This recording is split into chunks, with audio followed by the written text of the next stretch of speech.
La visita del presidente Putin a Asia Occidental, amigos, ha puesto a Occidente en jaque.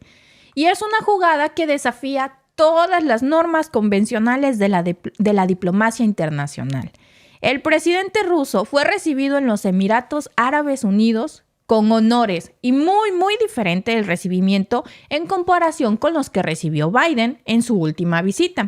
Putin fue recibido con un desfile ceremonial que incluía camellos, salvas de cañones y lo más impactante, una escolta de 4 jets rusos. Esta imagen nos da una pregunta muy irónica. ¿No se supone que a estas alturas Putin debería ser un paria internacional totalmente aislado de la diplomacia internacional como lo vaticinó Biden? Bueno, como siempre, una imagen pues dice más que 1000 palabras, así que déjenme mostrarles una breve comparación de cómo fue recibido el año pasado Biden y comparémoslo con el recibimiento que tuvo.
السلام الوطني لروسيا الاتحادية. سلام سلاح.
No, bueno. Igualito, ¿no? Amigos, quédense donde los reciban como recibieron a Vladimir Putin, hasta con banda de viento. Ahí es. Donde te traten como trataron a Putin, ahí es. Bueno, Alba, pero también es una reflexión de que algo ha hecho muy pésimamente mal Biden en la diplomacia internacional cuando ves este tipo de... ¿Quién es el paria internacional? Yo me acuerdo que Biden había dicho que iba a convertir a Putin en un paria internacional. Pero también al príncipe heredero también le iba a... También le dijo asesino de periodista, parias.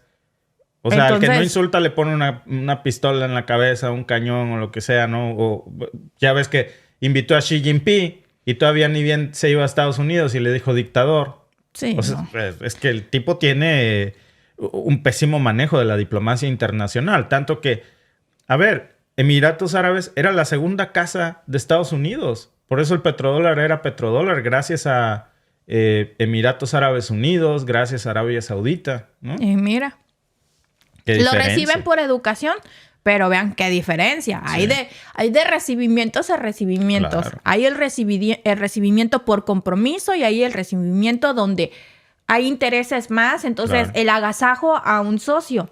Sí. Que en ese momento no vieron a Biden como un socio. Fue como una visita que se debía llevar y con el respeto que debía merecer únicamente. El mínimo, me atrevería a decir, el mínimo respeto. Claro. Y lo otro es fanfarrias. Exacto. Ve cómo, ¿no? Así, literal, echaron la casa por la ventana. Sí, no, sí. Un mega recibimiento. Un mensaje muy importante. Claro. Llamado de atención. Muy fuerte. Pero bueno, ¿acaso esto será el intento de Occidente por aislar a Putin? ¿Cómo le salió esto, no? ¿Está fracasando? Bueno, pues está Rusia bajo su liderazgo redescribiendo las reglas de la geopolítica mundial. El recorrido de Putin no se limita a un solo país. Incluye visitas a Arabia Saudita y a los Emiratos Árabes Unidos. Ambos son aliados estratégicos de Rusia, pero ¿qué hay detrás de esta diplomacia, de este recibimiento que vimos? Bueno, no se trata solo de un intercambio de cortesías. Estamos hablando de un juego de poder que gira en torno al petróleo y a la influencia económica, sobre todo. Desde el inicio de la invasión rusa en Ucrania, Putin ha fortalecido lazos con naciones de Asia Occidental. Estados Unidos hizo su intento por marginar a Rusia de los mercados energéticos y se ha encontrado pues con un obstáculo inesperado, la resistencia y el apoyo de estas potencias. Arabia Saudita, que es un peso pesado en la producción y en la exportación de petróleo, como todos sabemos, ha jugado un papel muy crucial en este escenario. En lugar de alinearse con las presiones occidentales, pues ha optado por bloquear movimientos contra Rusia. ¿Qué motiva esta decisión? ¿Cómo afecta esto el equilibrio de poder en la geopolítica global? Y luego está el papel de los Emiratos Árabes Unidos. En un mundo donde las sanciones económicas son una herramienta clave y la favorita del poder occidental, los Emiratos Árabes Unidos emergen como un centro vital pues, para la economía rusa. Se han convertido en un punto neurálgico para el comercio del petróleo ruso, facilitando transferencias de pagos y ayudando a Rusia a sortear las sanciones de Estados Unidos. Durante su visita a Abu Dhabi, Putin elogió esta cooperación, destacando pues el nivel sin precedentes que han alcanzado las relaciones entre Rusia y los Emiratos Árabes Unidos. De hecho, los Emiratos se han convertido en el principal socio comercial de Rusia en el mundo árabe. Pero Putin no viaja solo, lo está acompañando una delegación de altos funcionarios de Moscú. Ahí los pudieron ver, que eran los que estaban con traje pasando a saludar, incluyendo al jefe del Banco Central ruso, el viceprimer ministro y ministro de Comercio, y esto nos lleva a preguntarnos, ¿qué otros acuerdos y alianzas se están forjando en estas reuniones? ¿Cómo van a reconfigurar el panorama político actual? Para ponerlo en contexto, la OPEC es una alianza de los principales productores de petróleo, con 13 miembros. Su extensión en la OPEC Plus incluye a 23 miembros y Rusia es uno de ellos. Y este grupo suministra el 40% de las necesidades petroleras del mundo. Se reúnen regularmente pues, para decidir cuánto petróleo van a vender al mercado global. Ahora la OPEC y la OPEC Plus están presionando por recortes en la producción. Su objetivo es reducir la oferta en el mercado, crear una escasez y con ello pues obviamente impulsar los precios. Sin duda, pues Putin quiere influir en esta decisión. La agenda de Putin va más allá del petróleo. Otro tema crucial en esta visita es el conflicto palestino-israelí. ¿Por qué Putin se involucra en este conflicto? Aquí es donde entra en juego Hamás, que tiene profundos lazos con Rusia. Hamás ha enviado frecuentemente delegaciones a Moscú. Por ejemplo, una de estas visitas ocurrió en octubre, poco antes de que Israel iniciara una operación terrestre en Gaza. Estas conversaciones incluyeron temas como la liberación de rehenes y poco después se logró un breve cese al fuego. Ahora, con la reanudación de los combates surge una pregunta. ¿Podría Rusia ser el próximo mediador en este conflicto? La mediación en conflictos internacionales pues no es algo nuevo para las grandes potencias, incluso cuando están involucrados en sus propios conflictos. Por ejemplo, Estados Unidos ha desempeñado este papel en múltiples ocasiones, a pesar de sus propias acciones militares en el extranjero. Así que, ¿por qué no Rusia, no? Además, Rusia tiene poco de qué perder al involucrarse en este tema. Esta posibilidad seguramente pues, va a ser discutida en la próxima reunión de Putin con el presidente heredero de Arabia Saudita, Mohammed bin Salman. El Kremlin ya ha adelantado parte de la agenda de esta reunión. Según declaraciones, los líderes considerarán formas de promover la desescalada en Gaza. Este es un desarrollo pues significativo, considerando la influencia de Arabia Saudita en la región.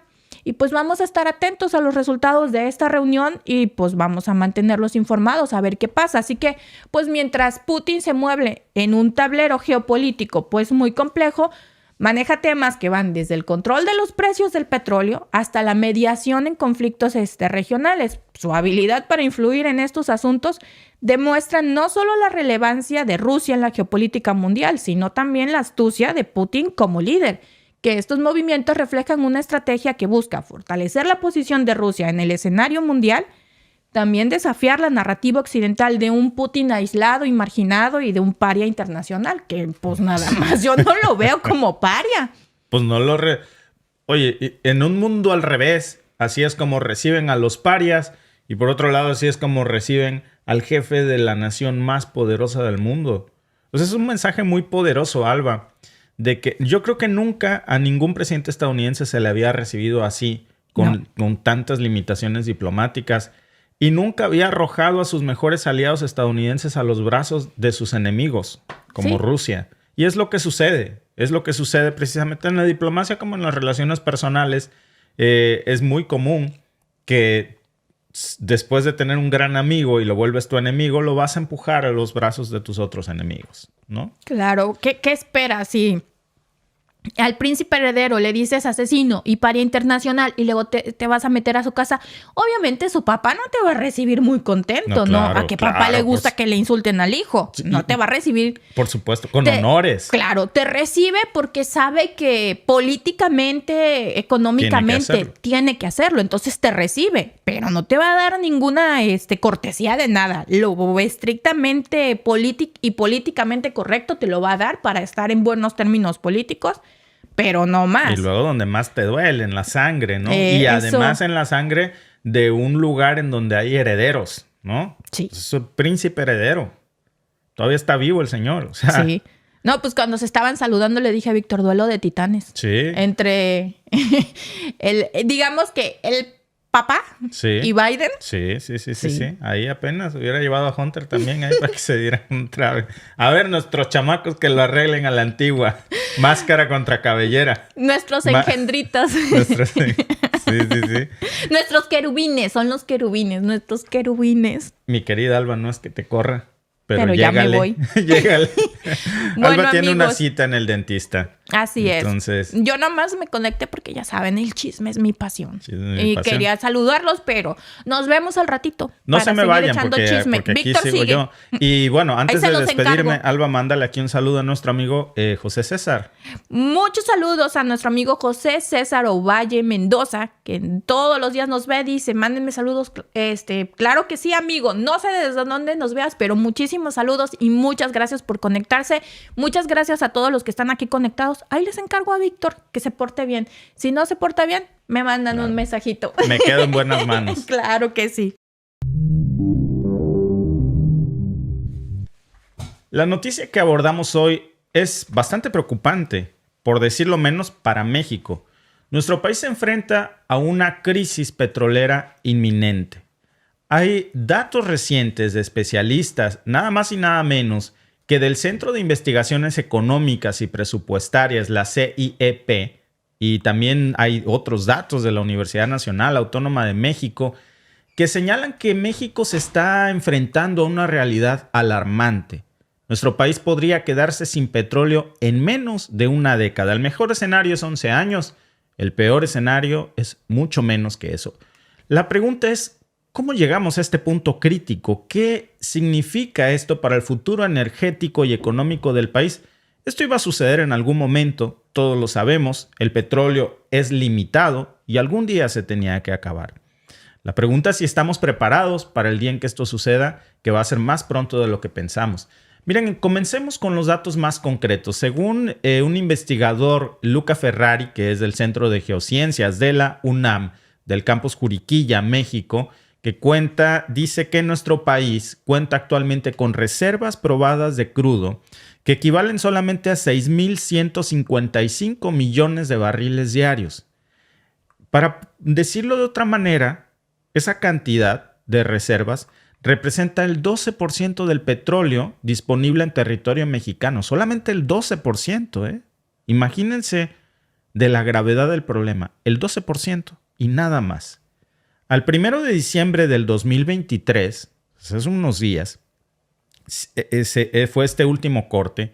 Y si sumamos la producción acumulada del crudo a las reservas, hemos gastado ya el 88% de todo nuestro petróleo que podíamos extraer con seguridad. O sea, ya nos gastamos el 88%. Estamos en las reservas mínimas. Piénsalo como el tanque de combustible de tu auto. Si lo tradujeras así, ya estaría prendiendo el foquito rojo porque el combustible se va a acabar muy pronto y te vas a quedar parado. Y esto nos lleva a una pregunta bastante preocupante. ¿Qué va a pasar con México cuando muy pronto nuestras reservas petroleras se agoten? Porque esto está disminuyendo de forma agresiva las reservas de petróleo. Son nada más, amigos, la punta del iceberg, porque Pemex, que es la petrolera estatal mexicana, ha sido durante mucho tiempo un pilar de la economía mexicana, sobre todo para las arcas del Estado. Y ahora se enfrenta a una serie de desafíos muy grandes que amenazan no solamente la viabilidad de seguir obteniendo recursos por petróleo, sino también la estabilidad económica de nuestro país. Somos un país esencialmente petrolero. Así que volvamos un poco al año 2012, cuando México contaba en ese momento con reservas probadas de 12.500 millones de barriles. Esa cifra, amigos, era un reflejo de la fortaleza petrolera de México, pero solo 4 años después, en el 2016, esa cantidad se redujo a nada más 9.000 millones de barriles, nada más. Luego, si hacemos el siguiente corte para el 2022, estábamos hablando de que ya el año pasado las reservas de México se habían desplomado todavía más, llegando a poco más de 6.000 millones de barriles solamente. Eso es todo lo que queda. Esta tendencia, amigos, descendente no es solo alarmante, sino que también plantea preguntas muy fuertes para el largo plazo de nuestro país y para la economía de nuestro México. Si queremos entender esto un poco mejor, hay que considerar también otros factores que le están dando vuelta a este problema. Primero, está algo que se llama la tasa de reposición de reservas de Pemex, que ha sido consistentemente a la baja. Según datos de la propia empresa, la tasa de reposición de reservas de Pemex, que es por cada barril que usas, cuántos pones de vuelta, ha sido menor al 100% durante varios años ya. Entonces, esto quiere decir que por cada barril de petróleo que México gasta, no logra reponer otro. Y eso significa que Pemex está extrayendo más petróleo del subsuelo del que pudiéramos reemplazar, porque nuestras reservas se están acabando. Ya no hay más. ¿De quién es culpa esto? Bueno, algún día tenía que pasar. El petróleo no es ilimitado. No puedes simplemente como un popote enterrarlo en el suelo y esperar que salga por siempre. Pero hay otros aspectos que son importantes, amigos, considerar en esto, que es el costo de la extracción. Cada vez es más caro. El costo de extraer el petróleo mexicano, sobre todo el crudo mexicano, es un crudo caro de procesar.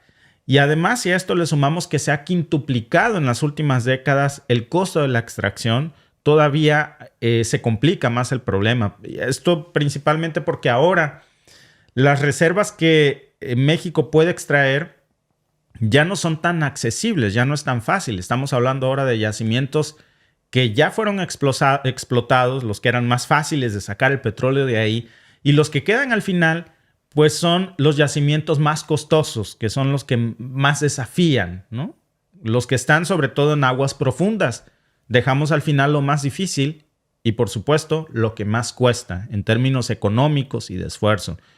Y eso impacta mucho en la productividad de los pozos petroleros de Pemex, porque ha disminuido esta cifra significativamente. En el año 2000, cada pozo de México producía en promedio 890 barriles diarios. Bueno, hoy esa cifra, fíjense, para poner este dato es bien importante. Para el 2000, México extraía 890 barriles cada día. ¿Saben cuánto extrae hoy? 27. Nada más 27. Es una disminución, amigos, terrible.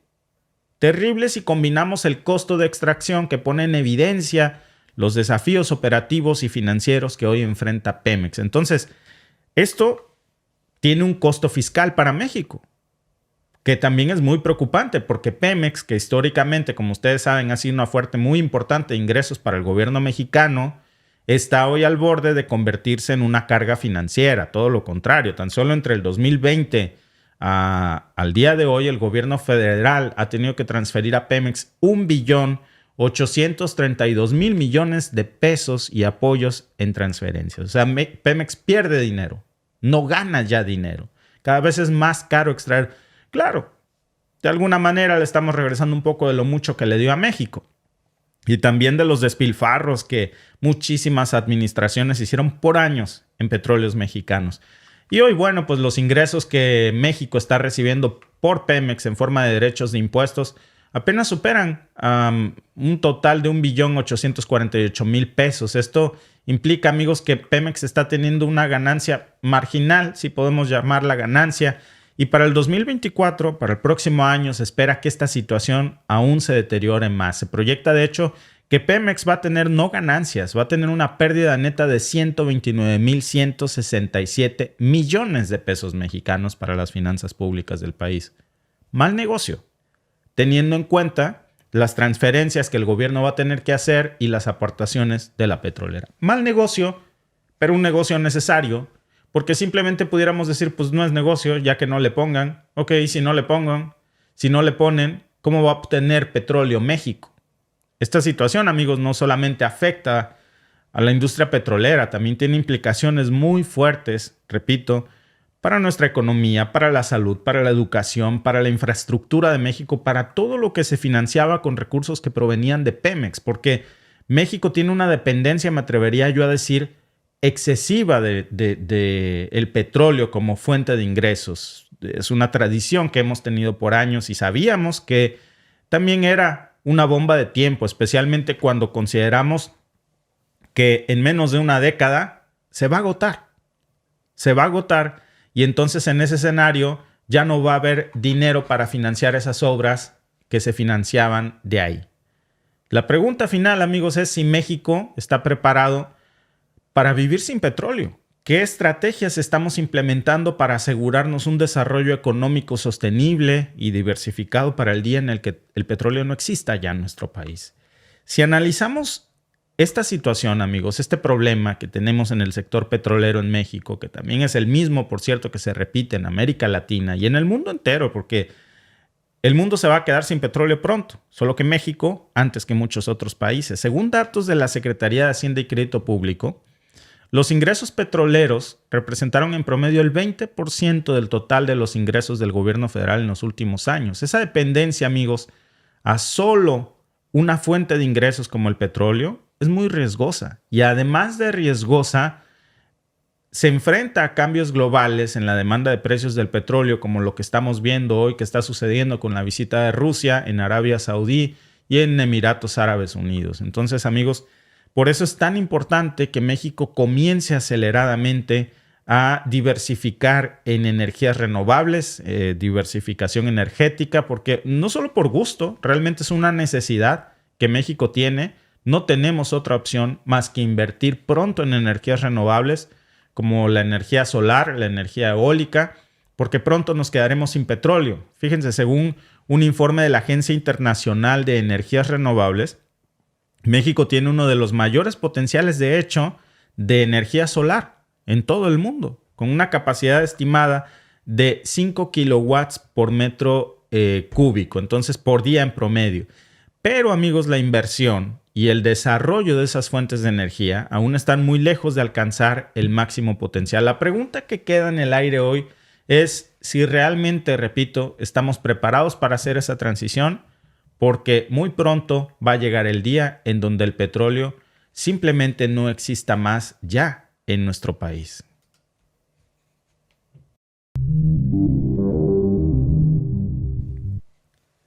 Una empresa de un país miembro de la OTAN está hoy en una crisis geopolítica global. ¿Por qué? Porque resulta que un país miembro de la OTAN ha vendido drones y equipos de guerra a Rusia. Imagínense. ¿Cómo puede ser esto posible?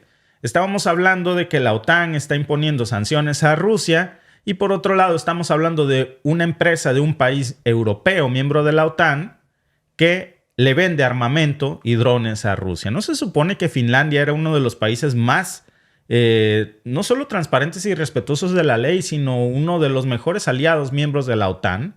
¿Cómo es que dos, no nada más hablamos de una, dos de sus empresas más importantes hoy están bajo la lupa de las autoridades finlandesas y de Occidente porque están acusadas de violar las sanciones impuestas por la Unión Europea? Esta es una nota impactante de la Agencia de Aduanas de Finlandia, que ha lanzado una investigación a gran escala, y lo que han descubierto, amigos, es bastante sorprendente. Se trata nada más y nada menos que de 30 envíos a Rusia de productos que no deberían de haber salido de las fronteras, suponiendo, porque estábamos hablando de las sanciones vigentes a Rusia. Entonces, estamos hablando de cerca de 3.500 drones que tienen un valor de más de 2 millones de euros.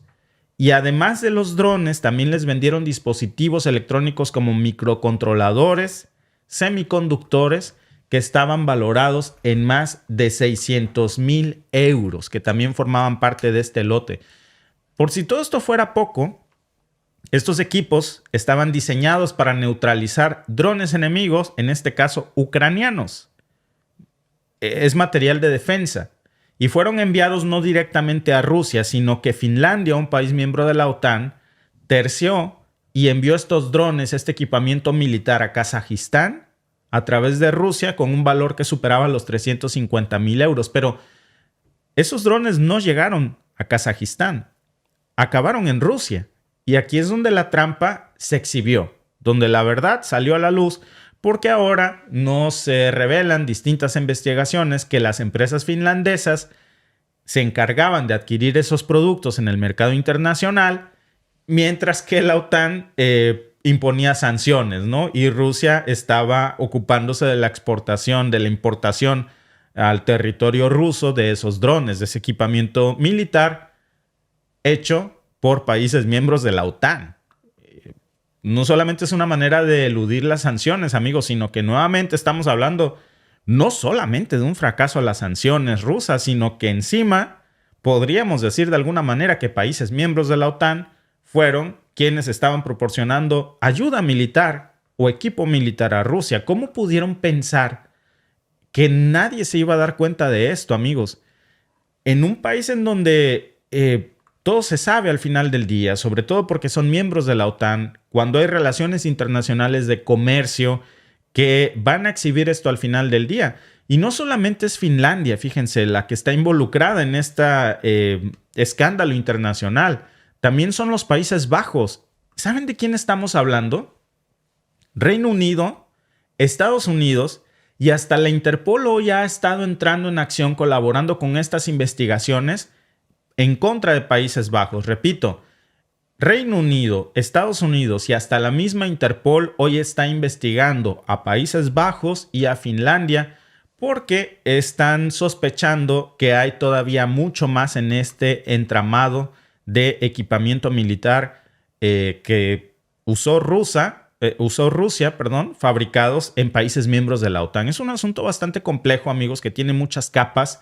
Y hoy nos enfrentamos a un caso que desafía todas las nociones de seguridad y de comercio y también de ilegalidad en un supuesto escenario en donde se le estaban imponiendo sanciones a Rusia y hoy estamos viendo que esto no era más que una verdadera utopía, una farsa. Estas sanciones impuestas por la Unión Europea no eran recomendaciones, se supone que eran medidas diseñadas para cerrarle las puertas a Rusia y no solamente no funcionaron, sino que también continuó el flujo de armas de países miembros de la OTAN, repito, a territorio ruso. ¿Cómo se las arreglaron estas empresas para operar tanto tiempo bajo el radar sin que nadie la descubrieran. Ahora, amigos, me atrevería yo a decir que ya es demasiado tarde, porque si ustedes vieron uno de los clips que compartimos hoy, el Congreso estadounidense ha negado que se siga otorgando ayuda militar a Ucrania y también a Israel. Es demasiado tarde ya, porque ahora que se anuncia esto, también se anuncia como un país prominente de la OTAN, como Finlandia, miembro de la OTAN, repito, permitió que 2 de sus empresas más importantes violaran las sanciones impuestas a Rusia. Recuerden, por cierto, también que Finlandia es una de las nuevas adquisiciones de la OTAN. Vaya manera de recibirlos, ¿no?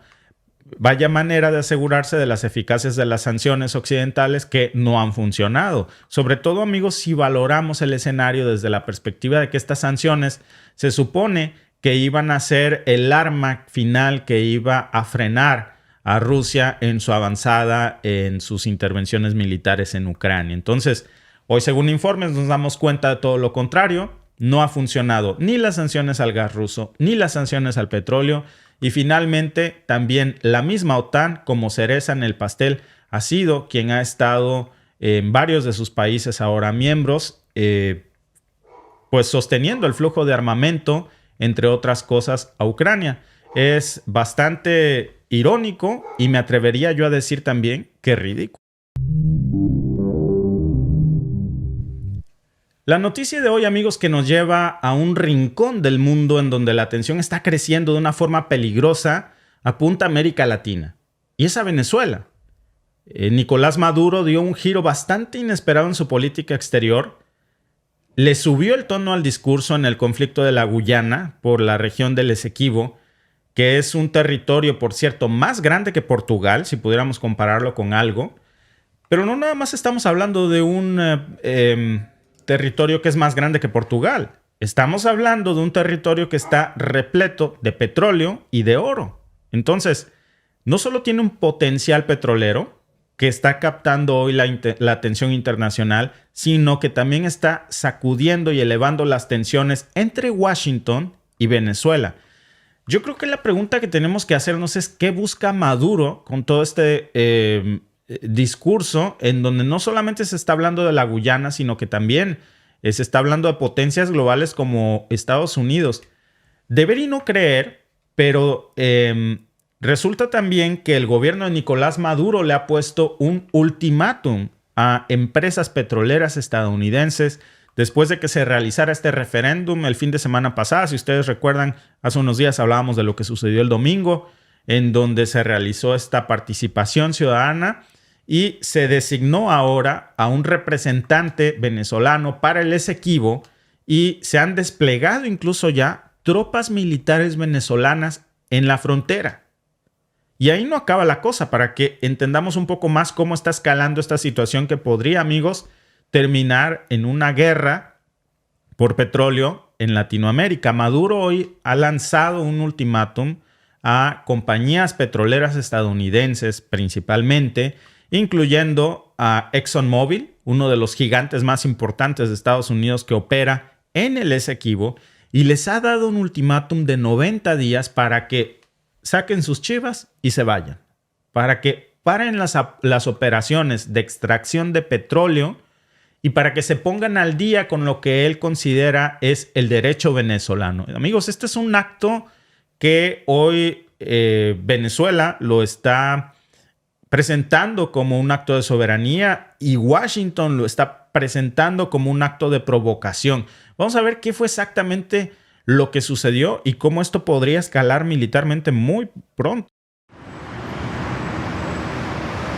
El gobierno venezolano anunció el martes que otorgará licencias de explotación petrolera en la región del Esequibo que disputa con Guyana. Georgetown ha autorizado a operar a 6 petroleras extranjeras y locales en el territorio sin que se conozcan detalles. De manera inmediata procedan a crear la división PDVSA Esequibo y CBG Esequibo y de inmediato procedamos a conceder las licencias operativas para la exploración y explotación de petróleo, gas y minas en todo el área de nuestra Guayana Esequiba. Estas licencias forman parte de la serie de anuncios que ha hecho Maduro tras el referendo consultivo del pasado domingo en el que preguntó a la población si su gobierno debe seguir con el litigio sobre el Esequibo. Más del 95% de los votos fueron a favor. Y se le dé, en la ley especial propongo 3 meses a todas esas empresas para que se retiren de esas operaciones en el mar por delimitar. 3 meses. Y estamos abiertos a conversar. Por las buenas, todo. Por las malas, nada. El Esequibo es una región de 160.000 kilómetros cuadrados, rica en petróleo y minerales, que actualmente es administrada por Guyana. La disputa, que data desde hace más de un siglo, se reavivó después de que la estadounidense ExxonMobil descubriera grandes reservas de petróleo en la zona. Caracas apela al Acuerdo de Ginebra firmado en 1966, antes de la independencia de Guyana del Reino Unido, que sentaba las bases para una solución negociada y anulaba un laudo de 1899 que definió los límites actuales. Guyana defiende ese acuerdo y pide que sea ratificado por la Corte Internacional de Justicia, máximo tribunal de Naciones Unidas, cuya jurisdicción desconoce Caracas. Oigan, la cara de espantado que tenía el tipo al que le está hablando Maduro de que, a ver, vaya usted y fíjense una cara de, ya bailó Berta. Chequen, les voy a poner un poco este extracto.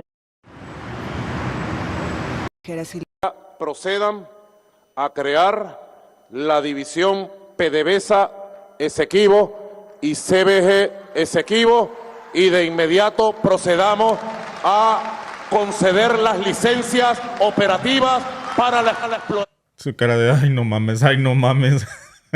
Perdón por la palabra, pero si tiene una cara de espantado, amigos, las implicaciones de esto, yo sé que se ve muy diferente desde el territorio venezolano, ¿no? Digo, es un acto de soberanía, pero también es un acto muy peligroso, muy, muy peligroso. Miren, yo creo que es como si en México, por supuesto, se planteara esto de la ilegalidad de las sanciones de guerra por las que a México se le robó más de la mitad de su territorio.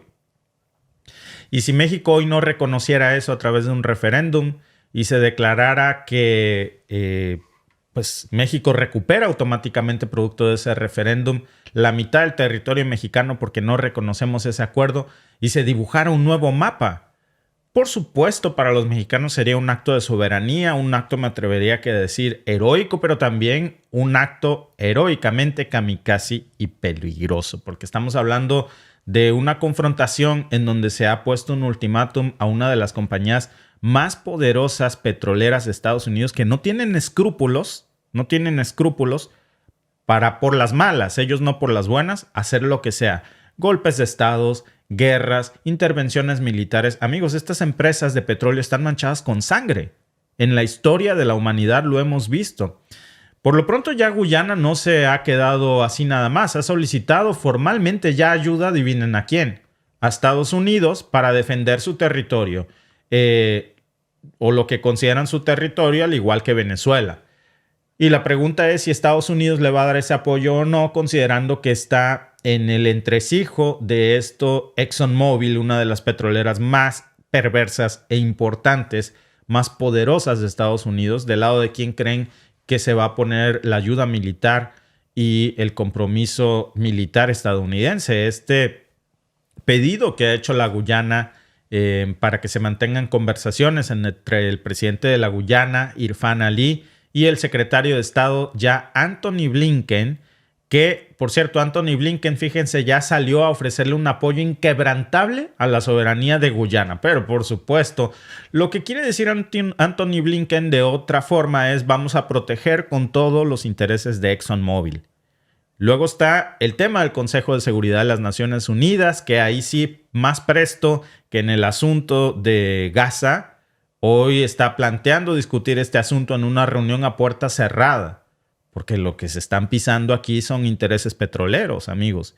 Son medidas que intentan disuadir a Maduro y esta situación se complica todavía más si consideramos esta reciente flexibilización de sanciones por parte de Estados Unidos hacia Venezuela, en un intento de reactivar la producción petrolera venezolana para estabilizar los precios del mercado internacional. Y esto nos plantea una ironía, fíjense.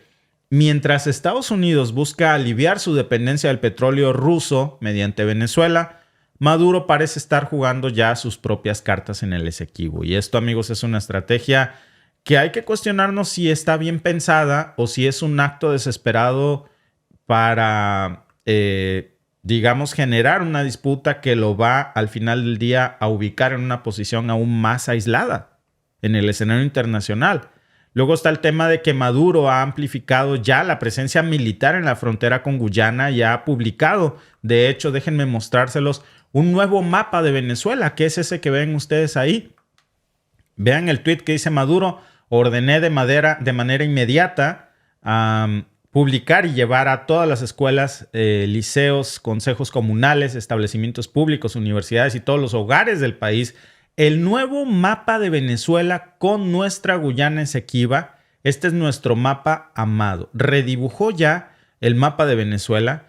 Y esto, amigos, no nada más es una declaración simbólica. Es una señal muy clara de una intención que, por supuesto, que Estados Unidos no va a estar dispuesta a tolerar, porque ustedes saben que cuando se trata de petróleo, para Estados Unidos es hablar de guerra si es necesario.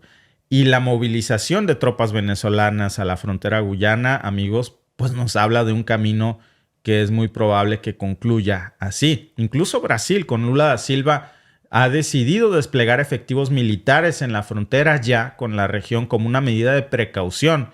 Lo que menos necesitábamos es una guerra en América Latina. Esta tensión en el Esequibo no es nueva, pero se intensificó a partir del 2016 cuando ExxonMobil descubrió nada más y nada menos que había petróleo por montones en el bloque Stabroek, que se desploma parcialmente en las regiones en disputa, que hoy están en este nuevo mapa que ha publicado Maduro. Y pues este hallazgo de petróleo en la Guyana fue el nuevo centro de la disputa internacional en el mercado petrolero mundial. Estamos hablando de que en México el petróleo podría acabarse en menos de una década. Esto va a pasar en el resto del mundo también. Descubren petróleo en la Guyana y mágicamente todas las organizaciones internacionales se aparecen.